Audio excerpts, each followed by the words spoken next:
I do want to know, like, so I've been looking at various feeds and what, like, can you give me a general guideline? Like you said, we want to go with more of a higher fat feed with highly fermented fiber.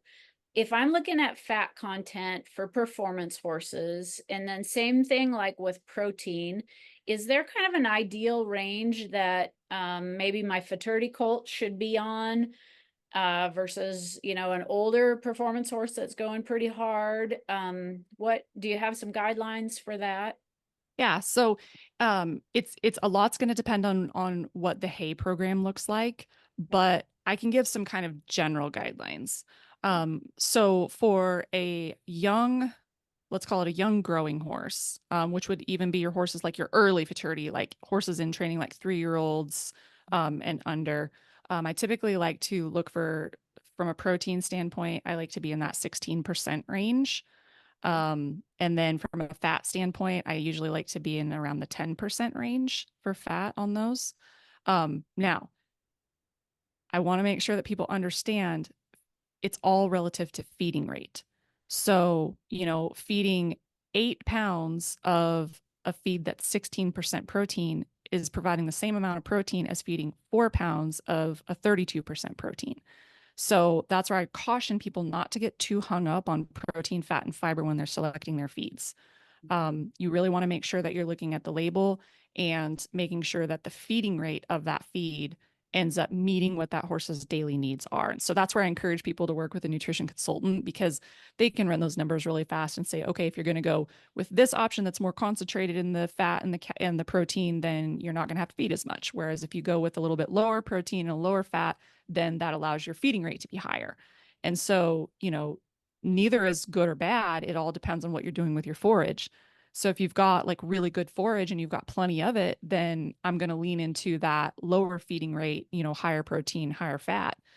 If maybe my forage source is a little bit less than desirable, or maybe it's a grass hay only and it's not testing super great, then I'm going to lean into that grain that has the higher feeding rate, which would have a little bit lower protein and a little bit lower fat. And that's just so that I can get the calories into that horse that horse needs. So, really what we're doing is we're trying to balance the diet for calories or energy first. And then using either your sugars or your fats to hit those calories. Um, that's probably honestly, that's probably one thing that was the most eye-opening to me about the horse world is so two things. One, everybody buys feed on protein, fat, and fiber. I will tell you that those numbers really don't mean that much. They're just lab value numbers, right? Okay. And the other thing is everybody feeds by scoops. Nobody knows how much their scoop weighs. And then I guess the third thing is nobody knows what their hay tests and nobody knows what the foundation of their diet is. And so I think there's just a ton of people out there winging it. And, if you can go work with a nutrition consultant, I highly recommend you do it because we can get your diet tailored down so that you're not wasting extra money, you're not overdoing certain minerals, you're not causing imbalances because all those minerals have interactions with other minerals, right? Like you wouldn't want to feed a complete feed or a balanced feed and then go find like a random selenium supplement and just dump that on top of it because that's not balanced. You then are causing your ratios to be off and that interacts with other minerals, like copper, for instance, can easily get tied up, if you have too much iron in the diet or, like there's all kinds of interactions that happen. And if you're just winging it, there's a high chance of you getting those ratios really out of balance. And honestly, I've seen a lot of situations where the first approach was to pull back 90% of what people were doing. Like there are some places I'll walk into their supplement room or their feed room and it's a wall full of supplements and they're spending $500 a month on their feed and supplements and it's like, whoa, stop. Like unnecessary. So yeah, simplify. I am all about simplifying. Like get back to the basics because the body is amazing, right? The body, if you will just provide the body what it needs from a nutritional standpoint, it takes care of itself, Mhm. like in so many ways. So I like to get back to the basics and then add in, either functional or foundational things as they are needed. Yeah. And so you guys at Blue Bonnet do offer, you have nutritionists on staff that do consult with people, and that you can help them get to a place where they can get there, or send a kid or something like that for them to get their hay tested, or refer them to a place to get their hay tested, and then go from there, correct? Yeah, absolutely. So that's one thing as a company, we want to support the horses and we want to support these horse owners in the best way possible. And so what we've chosen to do is invest heavily in the people who can communicate and help these horse owners work through what their horses are dealing with and help figure out what the best program is, right? So there's, kind of if like go to market plan, right? There's kind of two strategies. You can either put all your money into marketing and just market, like tell the world that you exist and, send coupons out, do free trials, like there's that option. Or there's the option to invest in people and invest in consultants. And so that's what we've chosen to do. Um, Now, part of that is it's taken a really long time for anybody to know that Blue Bonnet even exists, right? But once people experience that Blue Bonnet difference, like it really is eye-opening, and they just are amazed at the level of support that they receive when they are working with someone from our team. So we offer nutrition consults free of charge. You can actually start that process by going to bluebonnetfeeds.com or bluebonnetequine.com. Either one will get you there. And basically, we'll set you up with a consultant who's in your area. Um, Different situations are different, but sometimes they can do those remotely. Sometimes they will go on farm. Sometimes they can do it over the phone, just like talk through at least and kind of help people get started in the right direction based on their needs. Because every horse is different, every person is different, every operation is different. And then we can help guide. So there's kind of two options on hay analysis. If it's a situation where we can be there in person, we might pull hay ourselves and send that in. We've got an in-house analysis system, that we use for all of our raw ingredients for manufacturing the feed and all that kind of stuff too. But we can also run hay tests there. Or the other option is we will have people use Equa Analytical. So it's equa-analytical.com. That's usually where I send people to because you can get a really robust analysis of your hay, which includes your starch and sugar, your carb pack. There's just a lot of information you can get out of that. And so I usually will send people there, have their hay tested, and then they can bring their results back to the consultant and share that with the consultant. And then from there, the consultant can help place them into, kind of the right category of feed, the right type of feed, the right feeding rate. For the needs of the individual horses on their operation. Well, I have to say it was probably about 5 years ago that we consulted with you. I had a horse that was had a lot of allergies. He showed a lot of signs of ulcers. Every time I gave him omeprazole, he had a harder time breathing, and so we determined that he was probably allergic to the omeprazole. And I was really at my wit's end. He was, I mean, I tested his hair. I mean, I was really literally like, what do I do with this horse? And we did a consultation with you, and you got us on the ADR paste and the ADR powder and the fish oil factor. And that really helped that horse tremendously. He didn't have the allergic reaction to any of that. And so I am a firm believer in that program. And I kind of forgot about it, honestly. And we ended up having a horse with colitis this past year. And so glad that we kind of came roundabout back to you because I knew her gut still wasn't right. And we got that program again. I think, do you guys call it the gut reset Yeah. package? Okay. And Yep. so we got that last week, and she's already cleaning up her grain better. She's not pacing the fence like she was. You can already tell she has a much better attitude and is looking fuller. So there's definitely true testament to your guys' products, and what a great service you offer in that consultation. So I really hope people take advantage of that. Awesome. I love to hear that. It just is back to like if you get to the root cause and you give the body the opportunity to fix itself, it's just amazing how fast those horses will turn around. For sure. Definitely. It's nice to have somebody just take the guesswork out of it for us. And and just give them what they need. I'm sure you've walked into many attack room, look like a mad scientist lived there or something. And there's a lot of great products out there, but I mean, sometimes we get a little carried away. We're like, oh, especially if you're not being successful, you're like, all right, maybe if I had a little bit more of this and I mean, whatever. It's just nice to have professionals that can do that for us. Well, and Jyme's podcast is called The Feed Room Chemist. And I think a lot of us that feed all kinds of supplements, we do feel like, oh, let's throw a little of this and a little of that. And so I love the name of your podcast. So everybody check it out. There's a lot of good information. I did listen to a few of those episodes as I was preparing for this. And I want to know, did you ever get any feedback on how to like train your horse to poop outside in the run? Because if you did, I want to know those tips. No, no, I think it's luck of the draw. Like some horses are good and some horses are just terrible. My daughter's little pole and goat horse, like she just, I don't know. She's 23. Like there's just no change in her. But all my other horses have figured it out. But that mare, nope. Yeah, we have two of them that really are just the best in the stall. They always poop in the same corner. It's awesome. And then everybody else is just nasty. And I think the geldings are worse because I say it comes out of two different places. At least the mare, this is one end. Totally agree. Oh, shots fired. Shots.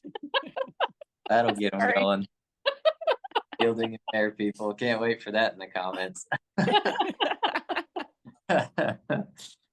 um, so I've been looking on the Blue Bonnet website, and we mentioned, especially down here in Oklahoma right now. First of all, we're talking about Montana versus Oklahoma. Montana is a way better place to be right now because just the nice cooler weather. I just got back from Rock Springs and high school finals, and it's gorgeous up there when they don't have those little pop-up storms that blow 50 mile an hour right at you on the golf course. But um, anyway, so what kind of products do you have for the horses that need more electrolytes and to focus on their hydration? And also, what kind of signs do you look for when you think your horse might be getting overworked and is getting dehydrated? Yeah, that's a great question. So the two products that I like to use to help with hydration, one is a powder. It's called Turbo Mag. Um, its name is about to get changed as well to hydrate and recover. And then the other one is a paste, and it's called Travel Paste. Um, both of those products are really designed. They do have some electrolytes in them, but I consider them more of a metabolic pH balancer or more of a hydration, like hydration at the cellular level. And so really what we're trying to do with those products is get the body to actually pull in and utilize the water that the horse is drinking. Um, and kind of the way that I try to help people understand what I mean by that is I don't know if you guys have ever decided like all of a sudden I'm going to start drinking a gallon of water a day, right? And it's like you've gone from drinking like 40 ounces of water a day to all of a sudden you're going to drink 128 or 140 or something, something crazy. And you just all of a sudden day one, you drink that much. And like, how many times are you running to the bathroom, right? The water is just like flying through you. Your body isn't like accustomed to that and it isn't absorbing as much of that as we would like it to, right? So you can use a metabolic pH balancer. So in horses, you can use a metabolic pH balancer to help their cells and help their body retain and absorb and utilize that water a little bit more efficiently. So those are two products that anytime that the heat and the temperature is going to be hot, I like to start mixing a little bit of Turbomag or hydrate and recover is what it's going to be called. I like to start mixing a little bit of that into their feed in the summer months just to help keep them drinking and to help keep them retaining and utilizing the water that they do take in. Anytime I'm going to be going on the road, I like to use travel paste. I like to keep that with me, especially because some horses especially, are super finicky about the taste of the water. And so if you have horses that are used to like drinking well water at your own place, and then you take them to an event and they're drinking city water, um, they might not drink, right? Or they might drink very, very little. But if you can give them some travel paste, then that'll help encourage that drink response.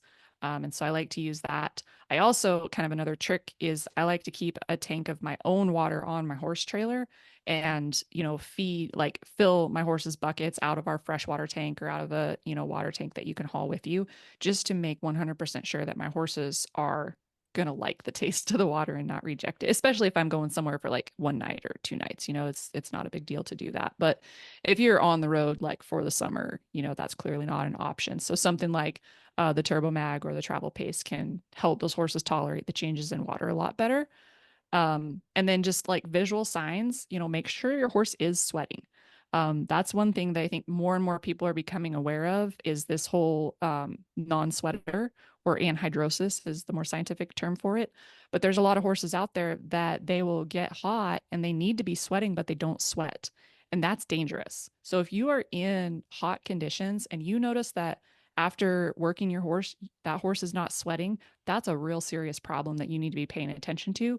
You need to be hosing that horse down, get him in shade, because that can cause some really serious negative effects back to that lining of the intestinal tract, those epithelial cells. The first place to start to fail in that situation is those epithelial cells, which can cause breaks, which can then cause mycotoxins and an endotoxemic response, which can then lead to laminitis. I unfortunately lost a really, really nice mare, brood mare, to heat stress, to overheating from that exact situation. So I'm like ultra sensitive to it now.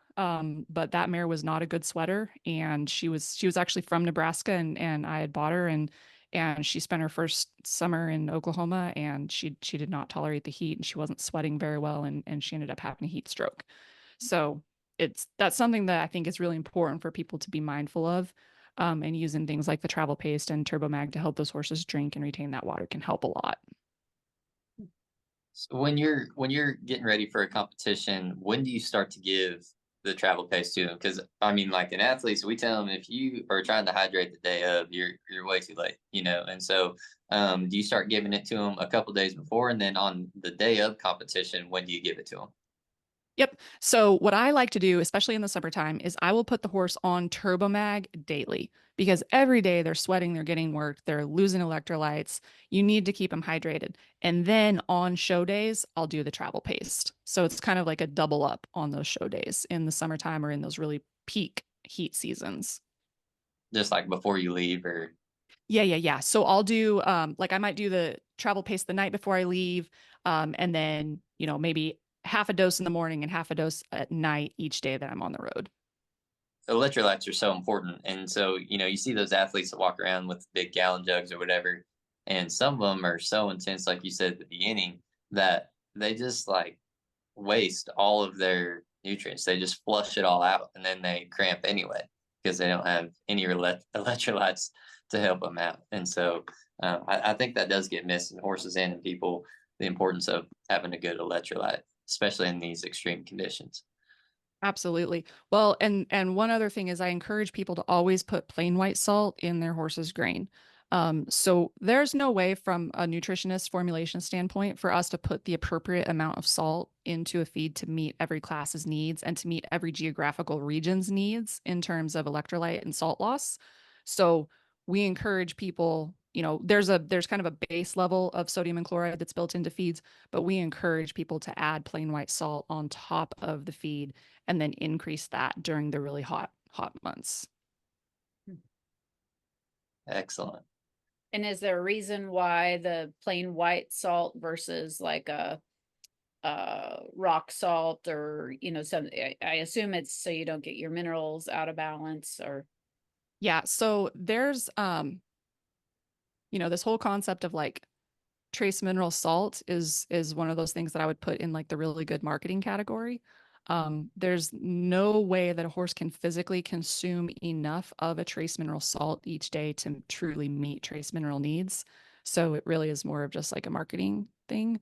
So I tell people don't waste the money. I mean, if you just like it because it's pretty, like that's fine, spend your money that way, but you don't need to. So plain white salt is all you really need.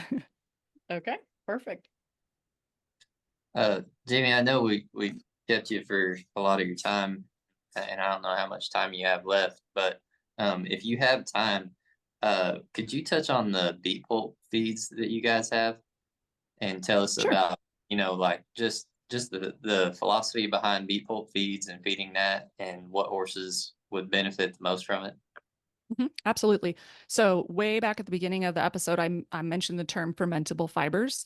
And Yeah. so beet pulp is what we call a fermentable fiber, which means that it is a very safe way to provide a very high amount of calories that's fiber based. So beet pulp can actually provide about as many calories as the same amount of oats. So, if we feed oats, we get a whole bunch of starch and sugar and, all the negative things that come with feeding oats. But if we feed beet pulp, we're basically feeding a roughage or a fiber.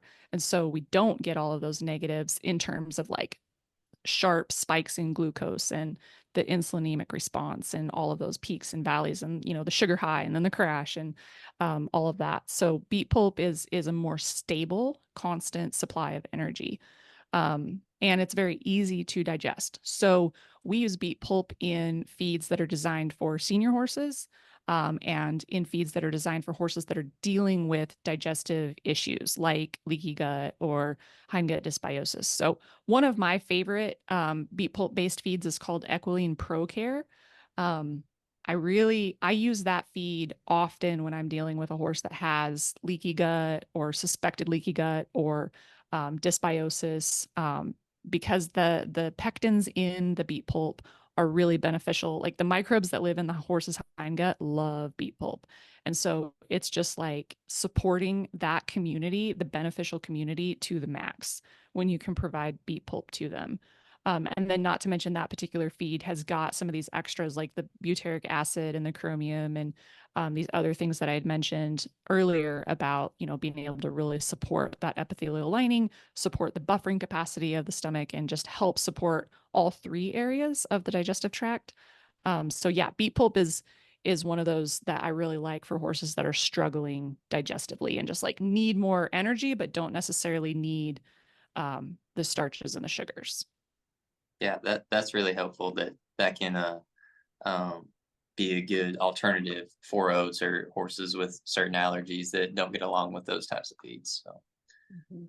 For like this allergy horse that we consulted with you on a few years ago, he was allergic to wheat, and so I think we did like a beet pulp that we soaked, but he hated it. Like is there good, like how do you get them to eat some of those really good things that maybe, it's like little kids and vegetables. How do you get them to eat some of that without pouring a bunch of molasses on it? Do you have good tips for that?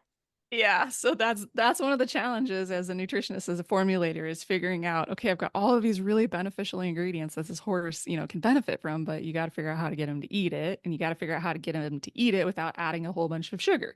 Yeah. So yes, it, it is a challenge. So I'll start, let's say someone we're just gonna take beet pulp by itself and they were gonna make a mash out of it and try to get a horse to eat that way. Um, you're limited, right? Because you don't have the flavorings and different things like that. So the first step there is just managing how much moisture you're putting into it. So a lot of times horses will reject mashes because they're too soupy. And so I will try to use the very minimum amount of water needed just to make it soft enough or just to make supplements stick to it or whatever the case may be. Um, Beet pulp actually doesn't need to be soaked. It's better if you can, just because beet pulp itself can be a little bit sharp and it could get stuck between teeth or it can, put holes in gums and things like that. Like sometimes like true dried beet pulp can be a little bit sharp. So if it hasn't had some kind of moisture, so like with ProCare, we add moistures to it to help soften it so that you guys don't have to soak it. But if someone were to go buy just plain shredded beet pulp, they would find that it's very, very hard. And so in that situation, you definitely want to add a little water to it. So just enough to make it soft for the horse, but not make a soup. Mhm. Um, Other tricks that you can use just kind of in general is I usually will keep baby food, like different flavors of baby food in my trailer. Mhm. Banana seems to work really well. There's actually some research that showed that horses preferred banana over like apple and some of the more common flavors that we often will give to horses. Hmm. So, like, if I'm gonna mix up, let's say I'm gonna self manufacture a paste, like, let's say I want to let's say I have a tub of ADR powder and I need to get ADR powder into this horse like really fast. Okay, then I might go get my baby applesauce and mix my baby or applesauce, banana baby food, sorry, banana baby food, and mix the powdered ADR into that, throw it in a big dose size syringe or an old paste tube and dose it that way. So you can kind of introduce things to horses like that by mixing baby food or applesauce or, you know, different things like that. But then the other part of it, like getting a horse to eat a new feed, is just persistence, right? Like it's kind of the way that I will compare it to someone is like, let's say you're trying to make a feed change or introduce something. Have you guys ever been through a drive-through window where it's like, okay, you order Diet Pepsi and you go to take a sip and it's unsweet tea? It's like, whoa, what is this? You know, like you're expecting one thing and you get something totally different. That's how our horses feel, right? Because they don't understand that we just put something new or novel into their food. And it's not that I don't like unsweet tea. In fact, I love unsweet tea, but it's just when I'm not expecting it, I'm going to turn my nose up at it. And so our horses, we kind of have to make sure that we are slow and mindful about how we introduce things, do it slowly, do it gradually, mix old with new, like literally take 2 weeks to do this. It's like, don't expect that on day 3, a horse should be eating something totally new and be fine with it. Like it takes time.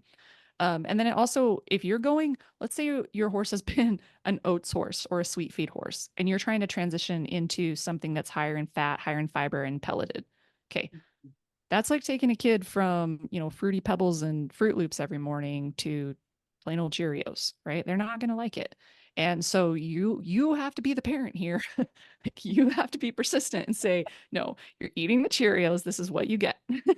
And they will throw a fit about it. And some horses are really persistent and the fit might go on for, multiple days. But eventually those horses will start to eat the Cheerios, hypothetical Cheerios. I honestly, I have had very rare situations where a person truly was persistent about it that the horse didn't transition into a healthy feed. No. Do you know much about like horses that are prone to choking, what to avoid or how to make it to where they can safely consume feeds? Yeah. So choking in horses and choking in humans is very different. So in humans, when we choke, it's an obstruction of our airway, of our trachea, and we can't breathe. In horses, it's an obstruction of the esophagus. So it would be like if you swallowed something and it's just like it got stuck as a lump in your throat. You can still breathe, but it just like it feels awkward. And so what you'll see is like a horse might start putting their head down. They might cough a bunch. Like they might like gap their mouth open. And you can just tell that there's uncomfort there, but they can still breathe.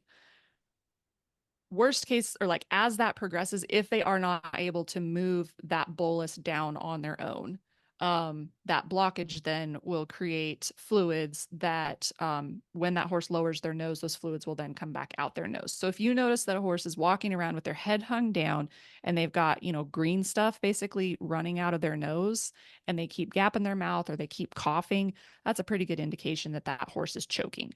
So in that situation, definitely, call a vet. They're going to want to use, give some muscle relaxers and, try to help that horse pass that bolus. So that's what happens for those that aren't familiar with choke. Once a horse chokes, their likelihood of choking again is very high.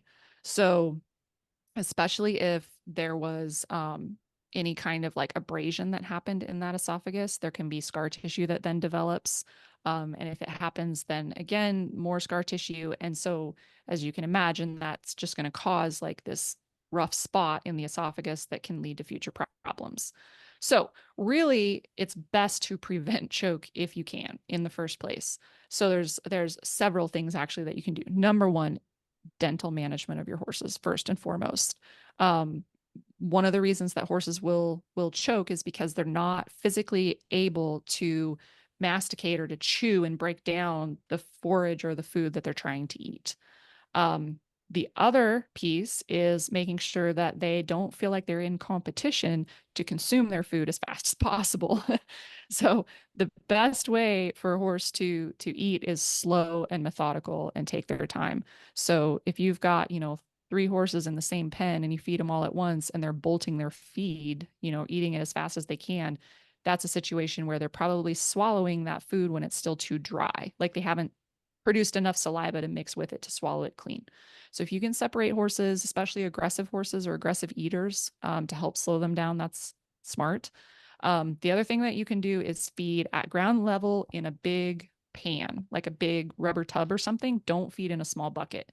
The reason there is we want the horses to have to literally pick up all the pieces of food with their lips, not just put a big old, take a big old bite out of big old mouthful out of a bucket that's, 4 inches deep in grain, or cubes or whatever you're feeding.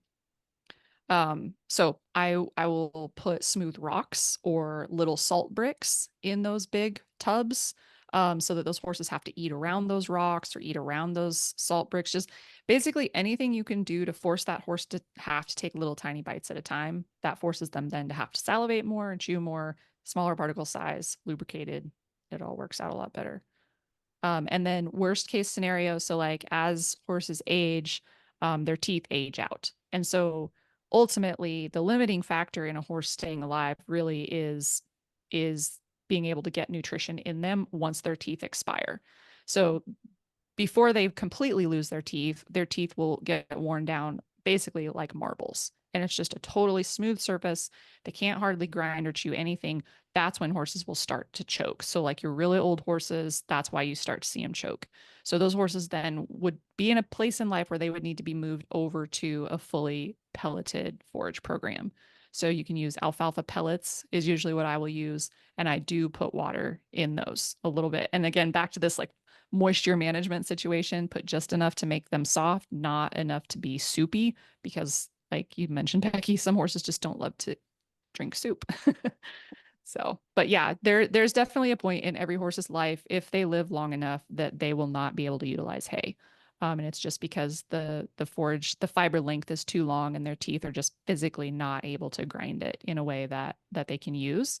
And the first sign of that, is constant chronic diarrhea.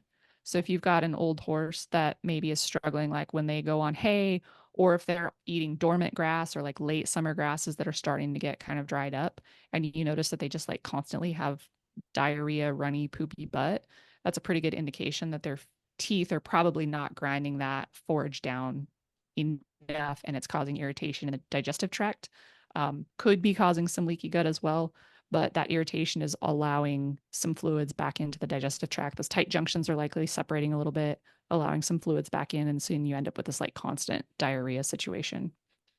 So sorry, that was kind of a long answer. Oh no, I mean, and when you have one choke, it's terrifying. I mean, we've had some do it, and they'll just like stop eating and go stand off by themselves and with their head down, and it's like, oh no, what what am I gonna do? So yeah, and then you go shove your fist in their mouth, and yeah, it's a good time. Yeah. Well, and that's the piece where it can get a little bit dicey, is like sometimes people are like, well, I'm just going to massage it down for them, Yeah. but you've got to remember that like if that's really a dry bolus and they haven't chewed it well enough, you're going to have sharp points in there and some dry things, and that is what can cause then that scar tissue if someone tries to like force that down. Yeah. So it's one of those situations where it really is best to consult with a vet and try to get those muscle relaxers in them to at least help that process, and help them push that down. Jyme, if people want to get a hold of you, I think we kind of talked a little bit about them going to Blue Bonnet website. What is a good contact, and how do they get a hold of you? What are your social media outlets and all of that? Yeah, so probably the best thing. So if you want to get in touch for a consult, um, my team, I work with a team of people, so I support them. I provide continuing education. Like we're on weekly and biweekly meetings. We get like monthly trainings, all the things. So we've got a really good group of people. So they will be the ones that will actually do the consult. I get involved if there's a really weird situation or strange case, or like something that's kind of like, you know, requires more than the normal consult. I'll certainly step into those. Otherwise, the best way to get more information from me would be to follow the @Dr. Jyme Facebook page or Instagram. So Feed Room Chemist is my podcast, and I've had to take a break on it this summer, but I'll kick those back up this fall. But I think there's like 130 something episodes that people can go back and listen to back episodes on right now. And those are designed really just to provide continuing education on certain little topics. So yeah, between those two social pages, Facebook, Instagram, so at Dr. Jyme, that's Dr. like DR, and then JYME. That's the handle for both of those pages. Awesome. Well, we appreciate you taking time out of your busy schedule to visit with us. And I think there was some great information. I have a whole page full of notes. So I really appreciate it. Thank you. Awesome. It's been great. Thanks for having me, guys. Well, I'll go ahead and close it out. And Jyme, thank you again. That was absolutely incredible. So thank you all for listening. And as always, make your health pivot point to your success.